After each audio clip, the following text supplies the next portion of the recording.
Welcome to Innovation in Government. I'm Jason Miller. My guest today is Chris Townsend, the Vice President of Federal for Symantec. Chris, welcome back to the program. Thanks for having me, Jason. Great to see you. Let me set some context for our discussion. The latest cybersecurity data released in June under the President's management agenda showed progress in protecting agency systems and data almost across the board. The Office of Management Budget says 22 of 23 civilian CFO Act agencies are protecting at least 95% of their mobile devices with a mobile device manager that can wipe the phone or tablet remotely if it's lost. OMB says 18 of 23 agencies now have the ability to detect unauthorized software and alert the Security Operations Center, while only 9 of 23 agencies have the ability to alert the SOC if an unauthorized hardware device connects to the network. Agencies also have improved how they protect data and limited who has access to data, and when through enhanced identity and credential access management efforts they know when they're going to be on the network. All of these continued efforts, many of which have been going on for more than a decade, are moving agencies toward implementing a zero trust framework. Each of these initiatives are part of creating an approach that understands who's on the network, what they're doing on that network, and what data they're accessing. Agencies have made good progress knowing who's on the network, but most departments still need to improve their understanding of why the user is accessing the data and what they're doing with it. Federal Chief Information Officer Suzette Kent recently said getting down to that next layer and being able to track, monitor, and determine if it's acceptable of who's accessing data is the next focus area for OMB. Kent said OMB and the CIO Council are working with the National Institutes of Standards and Technology to access current state of the technology that fits under Zero Trust framework. So a lot of initiatives are going on, stuff we've been talking about forever. So how can agencies ensure they're on the right path moving towards zero trust, but also addressing so many other challenges like mobility and cloud? Well, that's where my guest comes in, Chris Townsend, the Vice President of Federal at Symantec. Let's just start with zero trust. I think that's the hottest topic, one of those things we hear time and again. Every conference has a zero trust. Let's start by saying, what are you hearing from agencies? Are they all in for zero trust? Yeah, Jason, so whether it's DoD or the civilian agencies, they're all looking at zero trust frameworks and how to move towards zero trust. And what's driving that, you hit a lot of that in your introduction. The move to the cloud, the move to mobility, these boundaryless network environments that we're working in. How do we take full advantage of the agility and increased productivity of the cloud? How do we take full advantage of being able to use our mobile devices to, again, improve productivity and drive down costs? We have to be able to transfer the security to the data and to the user, no matter where that user is accessing the data from, what device they're using, and that's all about a zero trust architecture. Now, as you said, it's kind of the latest buzzword right now in industry. It's kind of the new AI, if you will. And zero trust is not a product. It is not a group of 3 or 4 products. And in fact, I'll take it one step further beyond a platform. It's really going to be a discipline. If you think about all the complexity in implementing zero trust, how are you going to how are you going to connect securely to your on-prem applications, your cloud applications, your web applications from any device, from anywhere, lock your policies down to the user, protect the data where the data resides. That's a lot of infrastructure and complexity that you need to implement. So zero trust is important. We need to go there, but it's going to be a fundamental change in the way that we're implementing security today. When you have the conversations with agencies, my feeling, at least from when I talk to CIOs and such, is they get that it's not a product. We can't just implement product one and all of a sudden we're zero trust. But do they understand what the path is to get there? Because so many of these programs, whether it's continuous diagnostics and mitigation or Einstein or some of these other things like high value assets, all play into this, all fall under the umbrella of zero trust. That's right. There are components within those programs you mentioned, CDM, for example. They have CASB, they have boundary protection, they have endpoint protection. All of those fall within that zero trust framework, but all of those have to work in coordination with one another, right? They have to be integrated to some degree in order to truly implement zero trust. And the challenge, and we've talked about this a lot in former programs, is the stovepipes in which a lot of these technologies were procured and implemented. And we need to start taking an integrated approach to security and getting these tools and systems to work together in concert. And zero trust is going to drive a lot of that. When you have those conversations with agencies, is that the question they're asking is, okay, how do I integrate everything? Or what are they asking you? Many of our conversations are, okay, where do we start? How are you guys defining zero trust? And you mentioned it earlier. I think all of the agencies understand, hey, this isn't a product. Of course, a lot of the vendors are showing up that have 1 or 2 products, and if the problem's a nail, everybody comes with a hammer, right?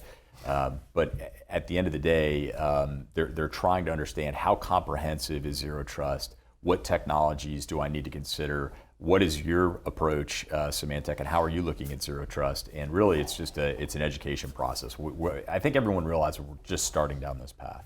And that's why it's fascinating, because as you talk to agencies and you talk to vendors, everyone's talking about it, but no one's really quite doing it yet. And are you seeing some pockets, whether it's defense or civilian, where certain agencies are a little further along? Or is this one of those cases where everyone's about at the same spot? This is one of those cases everyone's about the same spot. A big driver for the move to zero trust is really the software-defined perimeter technology. We just acquired a software-defined perimeter technology company. There's some others out there. That's a relatively new, last 3 to 5 years capability that most organizations don't have deployed. Most agencies are still using some kind of VPN to do remote access. So as that develops into software-defined perimeter, that's going to free up a lot of the integration with, again, web, cloud, and on-prem applications to really get that granularity. And there's going to be this push-pull between, do we do it at the network level, do we do it at the application level? So a lot of that's still evolving. Help me understand when you say software-defined perimeter. When I think of perimeter, right, you think of, okay, well, what's my last endpoint? Right. But you're saying that there's a software that addresses that endpoint, or what? Yeah, the idea is software-defined perimeter is, today, for example, if you want to connect into your network, you connect through a VPN, and through that VPN access, now you have access to everything within that trusted network. Software-defined perimeter really defines what you can access, the level of granularity, least privilege, and it does so in the way that we're implementing it. You have cloud applications you want to access, so it defines what cloud applications you can access, and once you get into those cloud applications, what you can do in concert with working with your CASB, again, one of those integration points. Then you have web applications you need to access, so that integrates with your proxy capability to make sure that the web applications you're accessing you're doing so within the security policies of your organization, whether you're off-prem or on-prem, right? And then you've got on-prem applications that you need to access. A VPN today, once you're in, you're in. Software-defined perimeter provides you least privilege access, and you can enforce your security policy at a very granular level to the remote user where they reside, not once they're within your network. And maybe this is what zero trust is all about. That's exactly Who, right. what, and what can they do? You got it. The reason why I think we're starting to talk about these issues, not just zero trust, but I think zero trust plays a role, but even software-defined perimeter, is this more aggressive, if you will, more better understanding that agencies are having of the need for mobile access.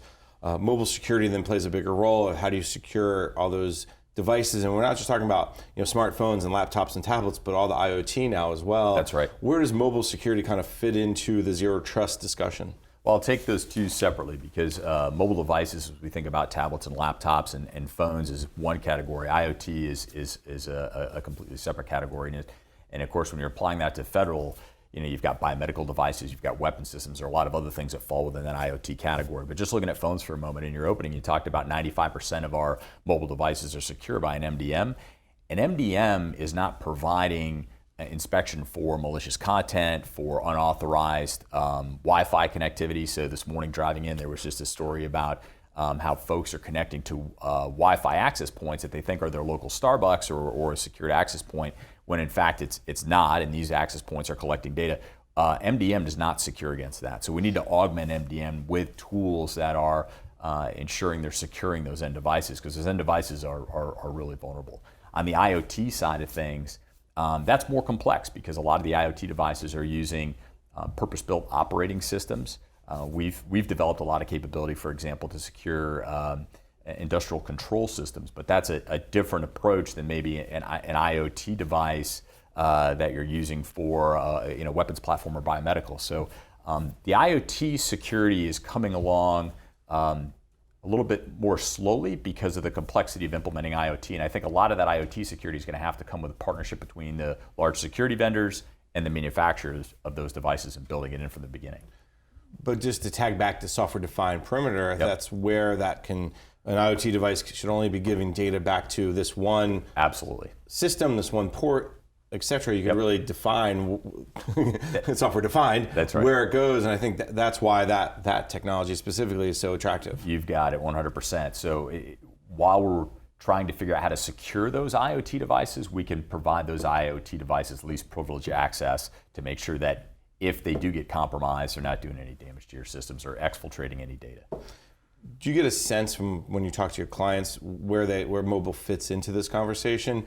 Has it become a much more focused area for them, or is it something that, oh yeah, and what about mobile? Like what's the reaction you're seeing? More and more of the agencies have folks that are dedicated to BYOD implementation. So mobile is really important. Everyone's evaluating mobile security. So BYOD is not dead? Oh no, not at all.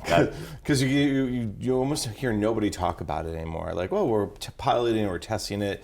You see a lot of people are like, well, until we can figure this thing out, we're not doing BYOD. But I guess there's a lot of interest still. Absolutely. Yeah. The agencies that we're talking to, they've got BYOD leads. They're looking at using their employees' mobile devices in the work environment. No question. Do you think that's because of a cost-saving issue, or because of these security things we're talking about, that they can do these things like software-defined perimeter, they can do these augmented MDM, and then we'll get to the cloud in a second? I would say both, plus improve productivity, right? If you're able to use your mobile device to access your work environment and get things done more effectively, more efficiently, and more flexibly in terms of time, they're going to do that. But most, especially as the millennials come in, right? Those millennials, you had to bring it up. But I guess to put a finer point on it, a lot of agencies are giving their employees phones or tablets. Sure. And you see, the government employee with two phones, right? My personal phone and my work phone. So with BYOD, obviously, it's all about the personal phone. Yes. So that's why I guess I'm wondering if what's the difference? It varies agency to agency. Some agencies are more flexible in terms of allowing their employees to use their own devices if they meet certain security parameters. Others, you have to use their device. But either way, mobile is certainly going to be widely deployed, whether it's on an employee's device or the government furnished device. Now, underpinning all of this is the cloud, and there's this big push to the cloud. One of the things that OMB also came out with recently is about 95% of all federal email boxes, civilian-wise, are now in the cloud. So again, mobility plays there, and security plays there, because the cloud is still phishing. Spear phishing is still one of the biggest security threats agencies face. Where does cloud security fit into the zero trust discussion? Yeah, so great question. It was funny when we first made some acquisitions in the cloud security space, and I would talk to the employees, or we'd go out and talk to the customers, and I'd say, hey, our customers are moving to cloud. And they said, well, they're not moving to cloud yet. Federal's still doing a lot of on-prem. And I said, well, they're deploying Office 365. Well, yeah, they have Office 365, right? So Office 365, absolutely cloud. All of the email systems are moving to the cloud, as you said. And again, access to those systems, that is a cloud application. We rely on email. It's a core application, and being able to access that data from anywhere, from any device, and do it in a secure manner plays right into the whole zero trust architecture. And today, the way our TIC architecture was devised, and I know you and I have talked about this in the past, the TIC gateways were the absolute right solution at the right time when they were deployed at that point, but cloud wasn't top of mind at that time. So the way the TIC architecture works now is you have a remote user, whether they're on a mobile device or a laptop from working from home, they have to VPN through the TIC and then back out to the cloud, which breaks a lot of the functionality and agility of the cloud. So being able to modernize our TIC architecture to have an intelligent control point in the cloud that facilitates that zero trust model to improve that productivity and efficiency is going to be critical to taking advantage of that investment of moving all those email systems to the cloud. And I also would assume that that's why software-defined perimeter is getting more attention because of the cloud, because you're going to be on-prem and or off-prem. You really need something that deals with that entire perimeter versus just, well, everything's on-prem and I can just put a wall. Yeah, you go back 20 years ago when everyone was first connecting to the internet, right? You had a trusted network and an untrusted network, and you put a firewall in between those. Those days are over, right? We're in a boundaryless environment today, and it's increasingly so. So how do we start to define the perimeter around the user and the data no matter where they reside? And that's really what software-defined perimeter is all about in zero trust. All right, Chris, let's take a quick break. When we come back, we can continue our conversation. You're listening to the discussion Innovation in Government, sponsored by Carasoft on Federal News Radio, part of the Federal News Network.